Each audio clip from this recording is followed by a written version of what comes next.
A lot of parents get in touch and ask me, why is my teenager so rude? Why are they playing up? It's like they've turned into a different person. I promise you, when my firstborn turned into a teenager, I thought I had ET living in my house. I just didn't understand that different behavior.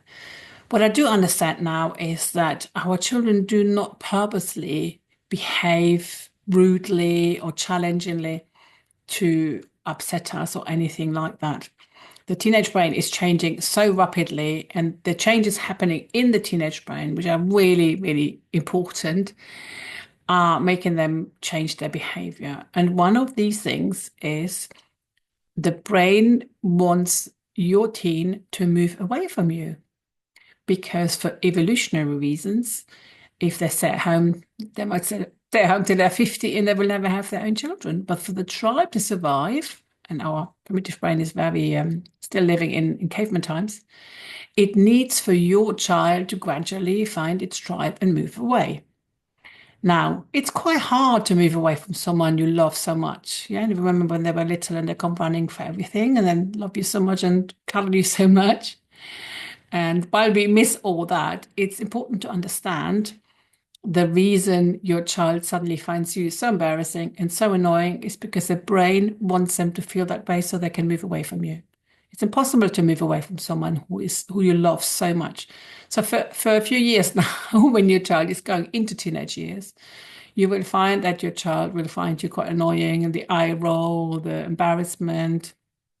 And you might remember feeling like that about your own parents. There will be some people who never feel like that, but most teenagers do feel like that, and it's totally normal. Now, what's really important as a parent is to not take this personal. This is not against you. This is not about you being a bad parent. It's about your teenager doing what he needs to do. Now, what they need from us in return is tolerance and no judgment. I know it's hard. I spend a lot of my time biting my tongue, picking my fights, screaming on the inside.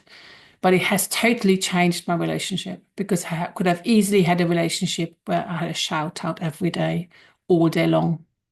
And after a while of that, I decided that I needed to do something and change the way I was parenting because I didn't want to be that person and I didn't want to do that to my child. So when I discovered what's happening in the teenage brain, it really gave me such a good insight into understanding what's happening in my child. And as hard as it is that we have to be the one again to find out and, make it all better, but also we have the power to support our children and help them through these kind of difficult years that are very, very confusing for them and very exhausting and very challenging. A lot of kids have anxiety, they're under pressure enormously. So this is a chance for us as parents to take a step back and go, okay, how can I help? How can I help my child? So to answer the question, why is my child so rude? It is evolution making them pull away from you. And often when they had a whole day at school or out, they might be holding all their emotions in. And when they come home, they blow it all out at you. I know that's really exhausting. But it also means that you are their safe space. That's where they can let it all out, knowing that you still love them afterwards. Because they need that safety, they need that knowing, and that's so important for them. So in that moment, I just try to imagine I've got something around me, some special suit that kind of doesn't let it all in. And I just try to be patient for them to let it all out. And then you get your child back afterwards. But it's so important that they feel that there is no judgment and that you are there and that they can let it all go. They can offload to you.